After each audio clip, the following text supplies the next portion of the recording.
আলাইকুম প্রিয় বন্ধুরা, দেখেন আমাদের বাংলাদেশের মুসলমান কান্ট্রি এত বৃষ্টি হইতেছে। এই বৃষ্টির মধ্যেও মুসল্লিরা ভিজা পুরা নামাজ পড়তে যাইতেছে।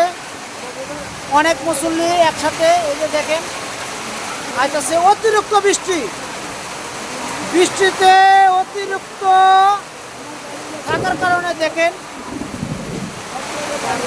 সমস্ত মুসল্লিরা বৃষ্টিতে ভিজা নামাজ পড়তে যেতেছে। আল্লাহ পাক সকলকে হেদায়েত দান করুক। আপনারা সকলে দোয়া করবেন, আমরা দোয়া করি। দেখেন রেনকোট করে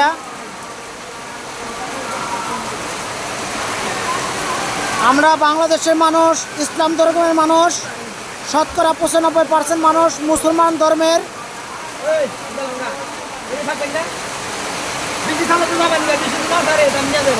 এই বৃষ্টির মধ্যে ভিজাও নামাজ পড়তে যাইতেছে মানুষজন।